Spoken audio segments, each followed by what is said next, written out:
Today I'm going to go over a handful of tips about the order you are activating your heroes, villains, and anti-heroes over the course of a game. My name is Nate, and welcome to the Gamers Guild.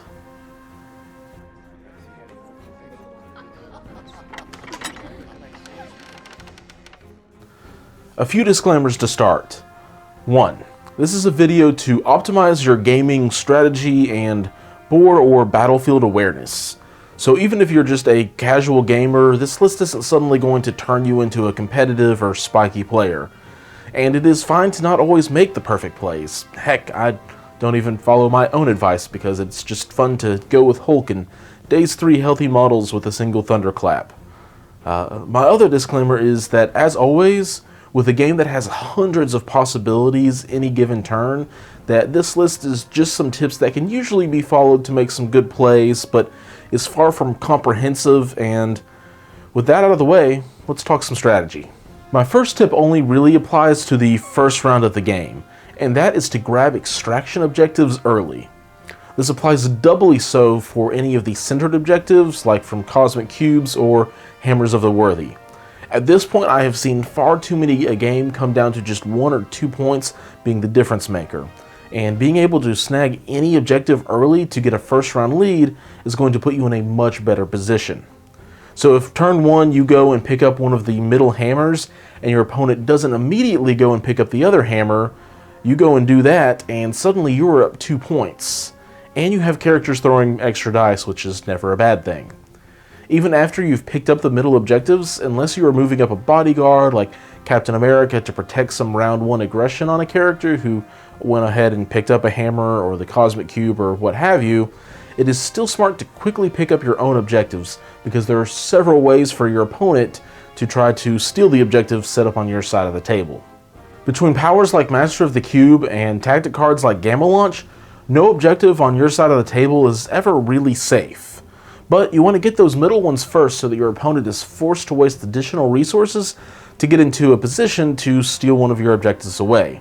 Not to mention, if they do dive in on one of your extraction objectives, you can usually then punish the character that was sent to swipe it.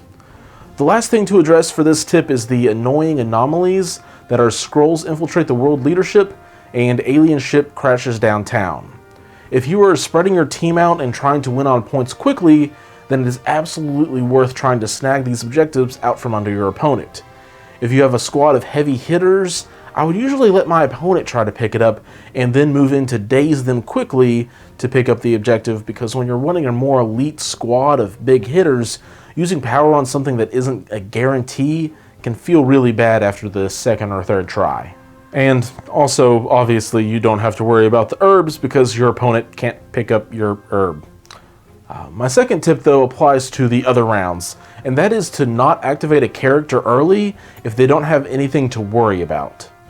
So let's say Hela is fighting Black Panther over an objective 1v1, and your opponent has priority. They know that vibranium armor doesn't work against Hela's Soul Snatch, so they decide to go with Panther first to try to daze Hela before she can daze him. Your opponent gets close, leaves Hela with 1 or 2 stamina, and now it's your turn to activate. If there is not another enemy model that can move and attack into Hela, she should be at the absolute bottom of your activation list if there are other things to be done.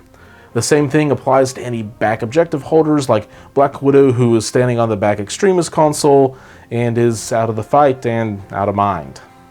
Basically, if you have a character that is not in danger and isn't going to miss an opportunity to attack an important model, just save them for last, because if nothing else is happening on one side of the board, then something big is probably happening somewhere else.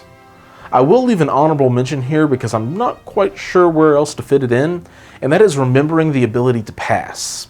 When you're running a 3 or 4 character team versus rosters of 5 and 6, remember that you can pass if there isn't anything important for one of your characters to do, or if you want to see where your opponents are moving his characters so your more elite squad can counterplay a little bit better. You do have the same thing with your models that are not in danger. I've absolutely had Black Widow on the back objective for 3 rounds and was able to use her activations as a pass to force my opponent to move into some more dangerous models like Thor and Killmonger. You might be wondering who to activate first then. Tip number 3 is activate any characters that are close to being dazed or KO'd. Story time. In one of my matchups, we played the secure objective Infinity Formula, and I had Shuri stand on one of the back objectives, and across the table from her was a Baron Zemo. Zemo did what he did and moved across and charged into Shuri.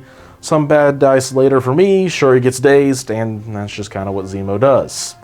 Later in the game, Zemo gets hit with a Sonic Crush after he is activated, gets stunned and staggered. Shuri still has 4 stamina on her injured side. The next round starts and I have priority. I go and do something on the other side of the board because I think to myself, surely Shuri has close to full health and Zemo only has 1 action because he got staggered. Zemo did what Zemo did earlier in the game, and with 1 Steel Rush, Shuri was KO'd. The first characters to activate are the ones that can daze or knock out an enemy model before they get dazed. For example, once Killmonger is able to get into attack range with his charge, he will usually be my first activation so that he can go take down a Thor or another one of my opponent's more threatening models. So really it comes down to wanting to activate your more damaging characters early to prevent your opponent from getting hard hits on your characters or taking out their annoying control pieces before they can perform their shenanigans. After you use any models that are likely to knock out an enemy model, go with the ones that are close to getting knocked out themselves, so at least you can get a turn with them before they go down. And this leads me to my 4th tip, and that is to save your control pieces until they really get to shine. Really, the best control models in the game right now are Shuri, Spider-Man, Venom, Loki, and MODOK. But Venom and MODOK are also heavy hitters, so you may want them to go earlier. But all that really matters for your control characters is that they activate after the model they are wanting to control or move around. For example, in a Shuri mirror match, whichever Shuri activates last is going to be the better Shuri. Shuri is great because her range 5 strike attack, named Panther Pew Pew Gauntlets, is guaranteed a short push away after the attack is resolved. So the first Shuri, A, gets to go and will push the other Shuri, B, off of the objective that they scored last round.